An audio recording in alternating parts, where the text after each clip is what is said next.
नमस्कार, स्वागत है आप सभी का SCCN न्यूज़ के इस बुलेटिन में। आइए सबसे पहले नजर डालते हैं आज की सुर्खियों पर। चाकुलिया में श्रद्धांजलि सभा और परिसंपत्ति वितरण का किया गया आयोजन।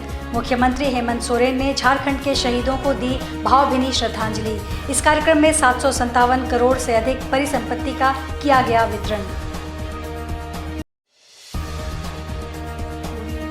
मानगो के जलसाबार में अज्ञात अपराधियों ने 2 ट्रांसपोर्टरों को गोली मारी, पुलिस जांच में जुटी।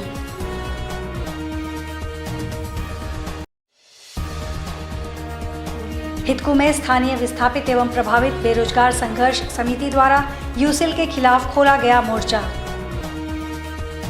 शहीदों की स्मृति में श्रद्धांजलि सभा परिसंपत्ति वितरण का आयोजन आज चाकुलिया के केरुकोचा फुटबॉल मैदान में किया गया।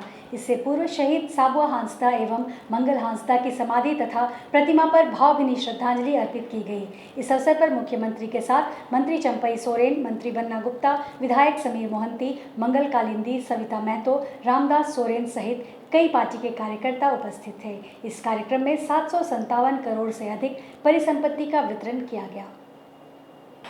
इस अवसर पर झारखंड के मुख्यमंत्री हेमंत सोरेन ने कहा कि झारखंड के जितने भी क्रांतिकारी हुए उनकी हत्या कर दी गई, फांसी दे दिया गया, गोलियों से भून दिया गया या जहर दे दिया गया। उन्होंने कहा कि जल, जंगल, जमीन के लिए जितने भी झारखंडी ने संघर्ष किया उन्हें मार दिया गया। हम उन सभी शहीदों को अपनी श्रद्धांजलि देते हैं। श्री हेमंत सोरेन ने अपने कार्यकाल की उपलब्धि बताते हुए कहा कि हम 10 रुपए में धोती, साड़ी, पजामा का वितरण साल में 2 बार करते हैं। कोरोना काल में जब हमारे भाई बंधु दिल्ली, मुंबई, कोलकाता, बेंगलुरु आदि स्थानों में फंस गए थे, तब हमने उन्हें हवाई जहाज से वापस झारखंड लाया। उन्होंने कहा कि आप राइस मिल लगाइए। अगर आपके मिल लगाने में 10 करोड़ रुपए की लागत आती है तो झारखंड सरकार अपनी ओर से 4 करोड़ रुपए देगी। उसी प्रकार उन्होंने कहा कि अगर बैंक के सूद में आपको 10% लगता है तो झारखंड सरकार 4% सूद वहन करेगी। उन्होंने कहा कि हमने अपनी खेल नीति बनाई है। बड़े स्तर के खेलों में जीतने वाले को झारखंड में सीधी नियुक्ति दी जाएगी। उन्होंने कहा कि माझी परगना में सभी को आज हम मोटरसाइकिल दे रहे हैं, अब हम साथ में आवास भी देंगे। लेकिन कभी कभी मौसम का मार भी उनको झेलना पड़ता है। आज नहीं, हम वर्षों से इस क्षेत्र में आते जाते रहे हैं। इस क्षेत्र में अनेकों राइस मिल हुआ करते थे, लेकिन वो राइस मिल बंद हो गए। विगत 19 वर्षों में हमारे आज अभी हम लोग लगातार राइस मिल को प्रमोशन करने के लिए निरंतर काम कर रहे हैं। अभी हम लोगों ने हाल में 13-14 राइस मिल लगाने का अनुमति दिया है। हमको लगता है वो राइस मिल लगभग तैयारी कगार पर है। अभी हम लोगों के सरकार की जो नई नीति के तहत जो यहाँ पर राइस मिल लगेगा, अगर 10 करोड़ रुपए का राइस मिल लगेगा तो उसमें 4 करोड़ रुपया राज्य सरकार लगाएगी और उसको खड़ा करने में सहायता करेगी। आप लोग राइस मिल, इसलिए हम लोग धान का खरीद करते हैं किसानों से, तो सारा धान इसलिए नहीं खरीद पाते क्योंकि यहाँ राइस मिल का क्षमता बहुत कम है। और विशेषकर हम यहाँ पर नौजवान लोग तो पढ़े लिखे भी हैं। अरे नौकरी ढूंढते रहोगे तो नौकरी के बाद ही बहुत दिक्कत है। नौकरी के बाद अच्छा पोस्टिंग चाहिए, फिर अच्छा पोस्टिंग नहीं मिला तो प्रमोशन चाहिए, फिर पता चला कहीं तनख्वाह कम मिल रहा है, नहीं मिल रहा है समय पर, प्रमोशन नहीं मिल रहा है, दुनिया भर का परेशानी। आप लोग भी इस काम को हम तो प्रयास करेंगे कि यहाँ पर आदिवासी युवक युवतियां राइस मिल वगैरह लगाने के लिए आगे बढ़ती है तो उनके लिए हम विशेष व्यवस्था करने का काम करेंगे ताकि इस क्षेत्र में विकास हो जाए। देर रात जमशेदपुर के मानगो के MGM थाना क्षेत्र स्थित जलसाबार में अपराधियों ने 2 ट्रांसपोर्टरों को गोली मारकर घायल कर दिया। घायल अवस्था में उन्हें अस्पताल में भर्ती कराया गया। स्थानीय लोगों की मदद से दोनों ट्रांसपोर्टर्स को टीएमएच अस्पताल में भर्ती कराया गया, जहां दोनों की स्थिति खतरे से बाहर बताई जा रही है। हालांकि अपराधियों ने दोनों ट्रांसपोर्टर्स को दो गोली मारी है। दोनों ट्रांसपोर्टर का नाम देव नारायण यादव और गुंजन कुमार है। सूचना मिलते ही मौके पर सिटी एसपी, डीएसपी, थाना प्रभारी पहुंचे और मामले की जांच में जुड़ गए हैं। वहीं बार में लगे सीसीटीवी कैमरे में अपराधियों की पहचान की जा रही है। बताया जा रहा है कि बार में मामूली बात को लेकर विवाद हुआ, जिसके बाद अपराधियों ने दोनों ट्रांसपोर्टरों पर ताबड़तोड़ गोली चला दी।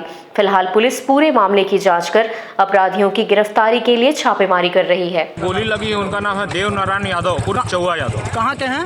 ये रहने वाले हैं गुरुद्वारा रोड मानगो। और दूसरा एक है गुंजन यादव। अच्छा, वो कहाँ के हैं? वो आपको चंद्रावती नगर, राजू उर्फ राजू। हमको फ़ोन आया हमारे अध्यक्ष जी का कि जलसा बार में गोली चल गया। अच्छा, कितने लोग को लगा इसमें? दो आदमी। कौन चलाया, कुछ पता चला? ये अभी नहीं बता सकते, अभी तो हम लोग हॉस्पिटल आए हैं, जाने के बाद पता चलेगा। अभी कहाँ? हितको के स्थानीय विस्थापित एवं प्रभावित बेरोजगार संघर्ष समिति ने यूसिल के खिलाफ मोर्चा खोला। उनके द्वारा सड़कों पर चल रहे यूसिल के हाईवा को रोका गया। हितको के स्थानीय विस्थापित एवं प्रभावित बेरोजगार संघर्ष समिति के अध्यक्ष अशोक दास समेत अन्य लोगों ने कहा कि गांव के लोगों को यूसिल किसी प्रकार से मदद नहीं कर रही है और ना ही एम्बुलेंस मरीजों को ले जाने के लिए देती है, जिससे स्थानीय लोगों में काफ़ी आक्रोश है। हम लोग प्रशासन से मांग करते हैं कि इस मामले में पहल की जाए। हम लोग का जो इस क्षेत्र में जो ECIL नरवा यूनिट के द्वारा विगत 38 सालों से जो इस क्षेत्र के लोगों का ऊपर जो अत्याचार ये लोग करते आए हैं, जो मूलभूत सुविधाओं से वंचित रखा गया है, जो यहाँ का मूलभूत सुविधा है वो देना चाहिए। CSR फंड के तहत आज तक क्यों नहीं दिया, मेरा सवाल ये है। और जो यहाँ का शिक्षित बेरोजगारों को रोजगार चाहिए और यहाँ का जो मूलभूत सुविधा से वंचित रखा गया वो सुविधा आपको देना पड़ेगा CSR का फंड के तहत। इस क्षेत्र में जो कि 0 से 5 किलोमीटर का रेडियस एरिया में आता है, उसमें हर चीज़ सुविधा मुहैया कराना होगा आपको। जो अपने पब्लिक हियरिंग में जो आपने वादा किए थे वो वादा खिलाफी क्यों कर रहे हैं, क्यों करते आ रहे हैं? इस क्षेत्र का आखिर आप क्या दिए हैं, क्या मूलभूत सुविधा दिए हैं, ये हम लोग को बीच में जानकारी दीजिए। और यहाँ का जो रेडिएशन जो आपका चलते जो रेडिएशन फैला हुआ है इस क्षेत्र में, जो पोल्यूशन फैला हुआ है इस क्षेत्र में, जो आपका रूल एंड रेगुलेशन और गाइडलाइन में जो प्रोटोकॉल में आप कहते हैं बार बार कि इस क्षेत्र में ये करेंगे वो करेंगे, लेकिन आज तक कुछ नहीं दिए, खाली झूठा वादा खिलाफी करते आ रहे हैं। शहर का साक्षी गुरुद्वारा कोल्हान का ही नहीं बल्कि पूरे झारखंड का पहला ऐसा गुरुद्वारा है जो सोलर बिजली से संचालित, केंद्रीकृत, वातानुकूलित व अत्याधुनिक संगीत यंत्र जैसे आधुनिक तकनीक से लैस है। साक्षी गुरुद्वारा के प्रधान निशांत सिंह ने यह जानकारी दी। उन्होंने बताया, साक्षी गुरुद्वारा के सौंदर्यीकरण में लगभग 1.40 करोड़ रुपए का खर्च किया गया। 16 सितंबर को गुरु ग्रंथ साहिब के प्रकाशोत्सव के विशेष समागम के साथ नवीनीकृत साक्षी गुरुद्वारा संगत की सेवा में समर्पित किया जाएगा। महासचिव परमजीत सिंह काले ने बताया, 13 सितंबर को प्रकाशोत्सव का शुभारंभ एक शोभा यात्रा निकाल कर किया जाएगा। शोभा यात्रा को सिख स्त्री सत्संग सभा व सुखमनी जत्था की बीवियां संचालित करेंगी। इस अवसर पर अखंड पाठ आरंभ किया जाएगा। 15 व 16 सितंबर को 2 दिवसीय विशेष कीर्तन समागम का आयोजन किया जाएगा। दोनों दिन दोपहर में गुरु का अटूट लंगर होगा। कीर्तन समागम में दरबार साहिब अमृतसर के कीर्तनीय हजूरी रागी जत्था भाई साहब, भाई संदीप सिंह व भोपाल वाले भाई दिलजीत सिंह अपने रस भरे कीर्तन से संगत को निहाल करेंगे। साथ ही भाई भूपिंदर सिंह जोगी दाढ़ी जत्था मोहाली संगत को धार्मिक बयार में मंत्र मुग्ध करेंगे। वहीं साक्षी गुरुद्वारा के ग्रंथी ज्ञानी अमृतपाल सिंह मनन व सरदार करतार सिंह संगत के बीच गुरु ग्रंथ साहिब की महिमा का बखान करेंगे।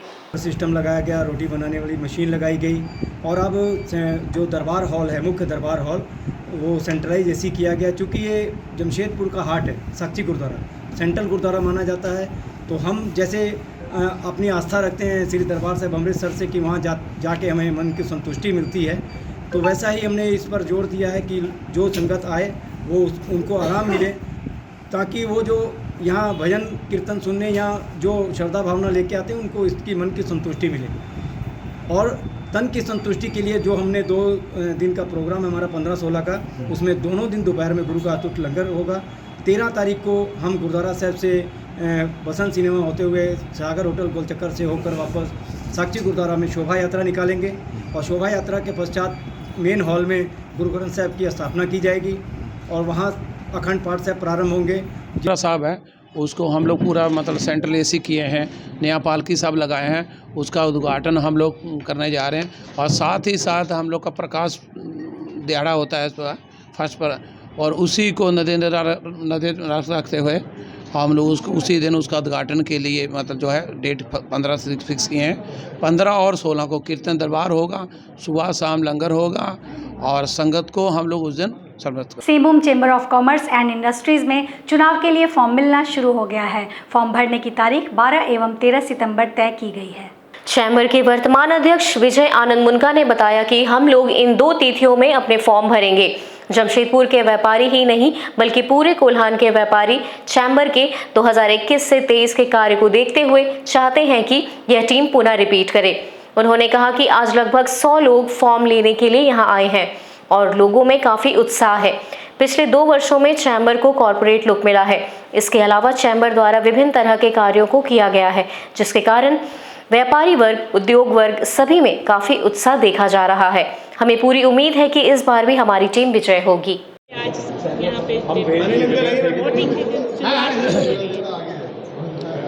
जैसा कि आप सबको को विदित है कि Singhbhum chamber of commerce and industry का चुनाव आ गया है। इसी परिप्रेक्ष्य में हम लोगों की टीम ने आज नामांकन पत्र यहाँ से प्राप्त किया है और मंगलवार, बुधवार 12 तारीख और 13 तारीख 2 दिन नामांकन दाखिल करने की तिथि निर्धारित की गई है। उन दोनों तिथियों में से कोई भी तिथि में हम लोग नामांकन दाखिल करेंगे। पूरे जमशेदपुर सहित कोल्हान के व्यापारी उद्यमियों में एक उत्साह है कि जो इस नेतृत्व ने 21-23 में चैम्बर को नेतृत्व दिया है और चैम्बर को एक नई पहचान दी है इन 2 वर्षों में, उनके नेतृत्व में एक टीम पूरी रिपीट करे। और मुझे बहुत प्रसन्नता है कि आप भी देख रहे हैं कि 100 से ज़्यादा अधिक संख्या में व्यापारी यहाँ पर हम लोगों के साथ आज फॉर्म लेने की प्रक्रिया में इतने धूप के बावजूद यहाँ पर सब जमा है और पूरे व्यापारी समाज का समर्थन हम लोगों को प्राप्त है और हम लोग काफ़ी अच्छे से इस चुनाव में विजय करने वाले हैं। साहित्यिक संस्था स्वर्णरेखा नंदिनी द्वारा अपने वार्षिक सम्मेलन मेधा उत्सव के आयोजन के पहले टेल्को स्थित संगीत समाज में नृत्य, गायन, अंकन प्रतियोगिता आयोजित की गई, जिसमें शहर के कई स्कूलों के विद्यार्थियों ने बढ़ चढ़कर भागीदारी निभाई। विदित हो कि स्वर्णरेखा नंदिनी अंतर्राष्ट्रीय साहित्यिक संस्था है जिसका मुख्यालय ढाका, बांग्लादेश है। संस्था का वार्षिक सम्मेलन जो अक्टूबर महीने में होना है, उसमें ढाका से भी प्रतिनिधियों की उपस्थिति होगी। संस्था की अध्यक्ष डॉक्टर मीना मुखर्जी ने कहा कि साहित्यिक गतिविधियों को आम जन से जोड़ने के लिए संस्था कृत संकल्प है ताकि एक स्वस्थ समाज का गठन किया जा सके। महासचिव डॉक्टर मनोज पाठक ने कहा, ऐसी प्रतियोगिताएं नई पीढ़ियों में साहित्य, संगीत व कला से जुड़ने का अवसर प्रदान करती हैं और उन्हें अपनी सांस्कृतिक व साहित्यिक जड़ों से भी जोड़ती हैं। चलाते हैं। मेगा उत्सव का ये फर्स्ट पार्ट है। पहला पर्व में हम लोगों का विभिन्न प्रतियोगिताएं हैं, जैसे कि अभी सिट एंड ड्रॉ कंपटीशन हम लोगों का हो गया। इसके बाद सिंगिंग, रिसाइटेशन एंड डांसिंग और हिंदी में एंड बांग्ला में हम लोगों क्योंकि बच्चे जो गरीब बच्चे हैं उनको स्टेज नहीं मिलता है, उनको जो कि हम लोग अपॉर्चुनिटी देने के लिए कोशिश करते हैं। बच्चों को प्रोत्साहन करने के लिए हमारे लेडीज़ एंड हमारे जो नंदन जेंट्स सब आगे बढ़ते हैं। हमारा कोई फंड नहीं है, हम लोगों ने अपना कंट्रीब्यूशन में इसको आगे चलाते हैं। जमशेदपुर में श्री श्री सार्वजनिक एग्रीको दुर्गा पूजा समिति द्वारा पंडाल निर्माण हेतु मंगलवार को भूमि पूजन संपन्न किया गया। राज्य के पूर्व मुख्यमंत्री सह पूजा समिति के संरक्षक रघुवर दास भी इस दौरान यहाँ मौजूद रहे। इस बार काल्पनिक मंदिर का आकार पंडाल को दिया जा रहा है। विधिवत पूजा अर्चना कर यहाँ पंडाल निर्माण का कार्य शुरू किया गया। बंगाल के आए कारीगरों द्वारा यहाँ पंडाल का निर्माण किया जा रहा है। लगभग 12 लाख की लागत से यहाँ पूजा का आयोजन होगा। साथ ही माता की प्रतिमा यहाँ विशेष आकर्षण का केंद्र होगी। हर एक साल एग्रीको दुर्गा पूजा पंडाल कुछ न कुछ अद्भुत पंडाल बनाती है और जमशेदपुर में एक अलग पहचान बनाई हुई है। इस बार भी हम लोग काल्पनिक पंडाल बना रहे हैं जो एक मंदिर का रूप है और भव्य मंदिर का रूप है। साथ ही साथ आप मेला का भी यहाँ पे आनंद ले सकेंगे। जमशेदपुर वासियों से अनुरोध है कि गिरको दुर्गा पूजा पंडाल में आएँ, यहाँ माता का दर्शन करें, भव्य पंडाल देखें, साथ ही साथ मेला का भी आनंद लें। पंचमी का दिन, जैसा कि गिरको दुर्गा पूजा पंडाल हम लोग पंचमी का दिन उद्घाटन करते हैं। पंचमी का दिन से भक्तजनों के लिए पंडाल और माता का प्रतिमा देखने को मिलेगा। कारीगर है, करीब 12 लाख का लागत से पंडाल है। माता इस बार माता का प्रतिमा भी आपको कम, मैं उम्मीद करता हूँ कि जमशेदपुर में एक नंबर में प्रतिमा जरूर घोषित होगी, क्योंकि इस बार का प्रतिमा जो है भव्य प्रतिमा है और 1,30,000 का प्रतिमा का लागत है। टाटा स्टील फाउंडेशन के प्रयास से सोनारी सामुदायिक भवन में शादीशुदा महिलाओं के लिए गीत प्रतियोगिता का आयोजन किया गया। लौह नगरी जमशेदपुर में आयोजित गीत प्रतियोगिता में जमशेदपुर सहित राज्य के अन्य जिले से लगभग 300 शादीशुदा महिलाओं ने भाग लिया। प्रतियोगिता का फाइनल एडिशन 29 सितंबर को सोनारी सामुदायिक भवन में किया जाएगा। मौके पर टाटा स्टील अर्बन सर्विसेज के गुरुवार हेम्ब्रम ने बताया, शादीशुदा महिलाओं के बीच गीत प्रतियोगिता के एडिशन में 18 महिलाओं को सिलेक्ट किया जाएगा। 29 सितंबर को सोनारी कम्युनिटी सेंटर में फाइनल एडिशन का आयोजन होगा। उन्होंने बताया, प्रतियोगिता में जमशेदपुर सहित झारखंड के अन्य जिले से महिलाओं ने भाग लिया। आज हम लोग का वॉइस ऑफ जमशेदपुर जो शादीशुदा महिला लोग हैं उनके बीच हमारा ये आज फाइनल ऑडिशन हो रहा है, जिसमें हम लोग करीब 300 पार्टिसिपेंट्स इसमें भाग ले चुके हैं। और इसमें से जो फाइनल ऑडिशन जो हो रहा है, इसमें हम लोग बेस्ट 18 को सिलेक्ट करेंगे और ये हम लोग का फाइनल इस महीने के 29 तारीख को सोनारी कम्युनिटी सेंटर पे होगा और उसमें ये 18 पार्टिसिपेंट उसमें भाग लेंगे। ये हम लोग 7 तारीख से करा रहे हैं। 7 और 8 को हम लोग फर्स्ट ऑडिशन कराए और आज ये हमारा 11 तारीख को फाइनल ऑडिशन हो रहा है। हमारा जो इस ऑडिशन में जमशेदपुर के अलावा हम लोग का घाटशिला, बोकारो, धनबाद से भी पार्टिसिपेंट्स आए हुए हैं इस वॉइस ऑफ जमशेदपुर में पार्टिसिपेट करने के। वहीं बोकारो से प्रतियोगिता में भाग लेने पहुंची ज्योति पंडित ने बताया, पिता समाचार पत्र में हॉकर का काम करते हैं। उनके सहयोग से आज यहां तक पहुंचने का मौका मिला। श्रीमती पंडित ने बताया, टाटा स्टील फाउंडेशन के द्वारा आयोजित गीत प्रतियोगिता हम महिलाओं के लिए सराहनीय पहल है। इस तरह के आयोजन से महिलाओं में आगे बढ़ने का जज्बा मिलता है। उन्होंने कहा, इसके लिए परिवार के सभी लोगों का सहयोग है ताकि और आगे बढ़ सके। मैं एक्चुअली बोकारो से सीखी हूँ और यहाँ पर मेरा ससुराल है, तो मैं यहाँ पर मुझे पता चला कि ऑडिशन हो रहा है तो मैं यहाँ पर आई और मुझे बहुत ही खुशी हो रहा है कि मुझे मौका मिला इसमें शामिल होने का। और मेरे घर में सब लोग सपोर्टिव हैं। मेरे फादर जो हैं वो एक्चुअली पेपर हॉकर हैं और वो मतलब इतना दुख सह कर के भी मुझे सिखाएं। और आज मेरे हस्बैंड जो हैं वो ब्लॉक में हैं एजुकेशन डिपार्टमेंट में, तो वो मुझे बहुत फुल्ली सपोर्ट कर रहे हैं और मुझे बहुत ही खुशी हो रही है कि सब लोग मेरे इतना सपोर्ट कर रहे हैं। और आगे मैं चाहूँगी कि मैं बहुत आगे जाऊँ इससे म्यूज़िक में। आज के इस बुलेटिन में बस इतना ही। हम फिर हाजिर होंगे कुछ और नई खबरों के साथ। तब तक के लिए SCCN न्यूज़ की पूरी टीम की ओर से मुझे दीजिए इजाज़त। नमस्कार।